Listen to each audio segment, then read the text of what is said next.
ഞാൻ ഭൗതികമായിട്ടൊന്നും സംസാരിക്കുന്നില്ല. എന്നെ വിളിച്ചേക്കുന്നതും ഒന്നുമില്ല. ഞാൻ ഈ സിനിമയിലില്ല, അതാണ് എൻ്റെ പ്രത്യേകത. ഇവിടെ ഉള്ളവർക്ക് ഇല്ലാത്തതാണ് ഞാൻ പറഞ്ഞു. പക്ഷെ BKP ഒരു ഫാമിലിയിൽ പെടുന്ന ഒരാളാണ്. BKP എല്ലാവരും പൊഴുത്തിക്കൊണ്ടിരിക്കുകയാണ്. അപ്പോൾ എനിക്കും 2 വാക്ക് പറയാതെ പോകാൻ പറ്റില്ല. ഞാൻ അദ്ദേഹത്തിനെ പരിചയപ്പെടുന്നത് ഇന്ത്യൻ റുപ്പി എന്ന് പറയുന്ന സിനിമ ചെയ്തതിനു ശേഷമാണ്. എൻ്റെ ഗുരുനാഥനായിട്ടുള്ള രഞ്ജിത് സാറുണ്ട് ഇവിടെ.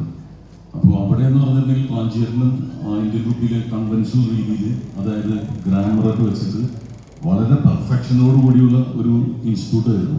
കൃത്യമായിട്ട് സ്ക്രിപ്റ്റ് വരിക, അത് പപ്പേട്ടനാണ് അത് അസോസിയേറ്റ് ആയിട്ടുള്ള ഒരു വാക്ക് പോലും മാറാതെ അത്രയ്ക്ക് നല്ലൊരു ഇൻസ്റ്റിറ്റ്യൂട്ടിൻ്റെ ഒരു പഠന രീതിയിലൂടെ കഴിഞ്ഞതിന് ശേഷം ഞാൻ ഇതിലേക്ക് ക്ഷണിക്കുന്നത് നെഗറ്റീവ് റോളാണ്. അനുമേനോനും ജയസൂര്യയും കൂടി BKP എടുത്ത് പറഞ്ഞിട്ട് ഞാനിങ്ങനെ വരുന്നു.